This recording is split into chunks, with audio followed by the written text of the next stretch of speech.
Kembali kita lanjutkan dialog, Mbak Tia. Jadi ngomongin soal Selat Hormuz begitu ya. Ini sebenarnya ada tekanan dari dunia karena masalah ekonomi ini dirasakan oleh hampir seluruh negara, atau memang Iran masih mau pegang ini sebagai kartunya gitu untuk diplomasi? Kalau dunia sih tidak ada yang menekan Iran ya. Yang menekan Iran kan hanya Amerika Serikat. Karena kenapa mereka tidak mau join dengan Amerika Serikat dalam memerangi Iran? Ternyata beberapa negara Uni Eropa itu bisa langsung call dengan Presiden Iran. Jadi misalnya Macron begitu ya, mau lewat nih begitu.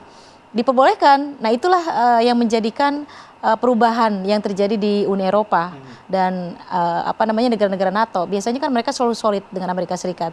Tapi ketika Iran kembali memainkan, saya pikir taktik yang cukup bagus. Jadi Iran meraih Uni Eropa, kemudian kapal-kapal mereka diizinkan, Italia, kemudian Prancis boleh lewat. Jadi pihak Uni Eropa melihat bahwa untuk apa lagi gunanya Trump, sudah tidak ada begitu kan. Nah ini merupakan taktik juga dari Iran. Jadi saya pikir kalau dunia internasional bisa melewati Hormuz itu tidak ada kaitannya dengan Trump. Jadi tidak ada yang menekan Iran, mereka fine-fine aja. Jadi si negara-negara Uni Eropa ini semua mementingkan kepentingan nasionalnya masing-masing. Kalau gua bisa lewat ya sudah, ngapain lagi kita harus gabung dengan Trump dan memerangi Iran. Iran toh teman dan tidak ada kaitannya sama sekali dan merasa terancam dan yang lain sebagainya oleh Iran. Jadi Uni Eropa, dunia internasional tidak ada yang menekan Iran. Yang menekan Iran hanya Amerika Serikat dan Israel. Itu pun jalur Hormuz ini diizinkan semuanya oleh Iran, bahkan ada yang free ya. Seperti Spanyol itu tidak dipungut sama sekali begitu. Dan memang tadinya Hormuz juga tidak ada pemungutan dari Iran, itu free saja begitu. Ini kan hanya bagian daripada strategi Iran, kemudian ada pemungutan dan lain sebagainya begitu kan.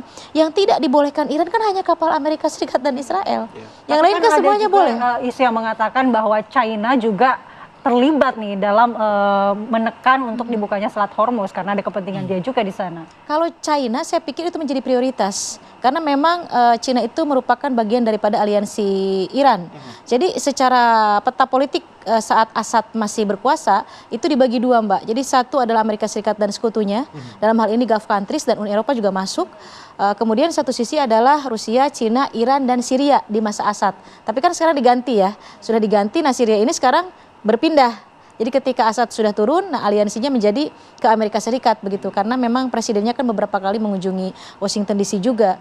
Jadi memang kalau Cina dengan Iran itu tidak bisa dipisah ya. Jadi Trump sepertinya ingin mengikuti taktiknya Iran. Iran kan meraih Uni Eropa. Jadi Uni Eropa sekarang udah pro ke Iran. Nah Trump sepertinya ingin mengikuti gaya Iran ini. Jadi dia meraih Cina, nanti Xi dengan saya akan bertemu, kita akan berpelukan, kan begitu statementnya ya. Kemudian Hormuz dibuka adalah untuk Cina gitu kan. Ya begitulah statement dari Trump gitu. Tapi apakah benar seperti itu? Karena memang aliansi Cina dengan Iran itu dalam semua sektor, Mbak dan Mas. Jadi tidak hanya di economic cooperation, perusahaan-perusahaan oil Cina, ada satu buku karya Mas Dwi ya, dosen UI itu Cina mencari minyak di Timur Tengah gitu ya. Itu cukup detail perusahaannya apa saja di buku tersebut yang ada di Iran milik Cina begitu ya. Kemudian informasi intelijen juga kerjasama, kemudian militer juga kerjasama hampir di semua sektor. Jadi rasanya Trump salah lagi. Jadi setiap statement dan keputusan dia, decision dia itu selalu salah dalam menghadapi. Saya nggak paham ya.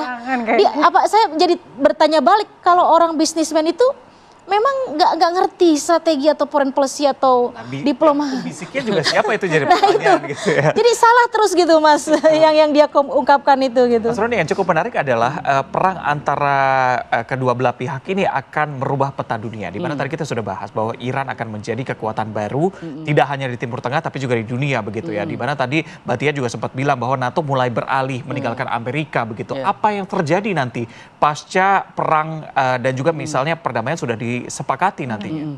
Ya tentu dengan katakanlah perundingannya berhasil, kemudian Iran mendapatkan hak-haknya seperti asetnya yang 20 billion itu dicairkan, tentu itu memberi kesempatan Iran untuk tumbuh dan berkembang gitu.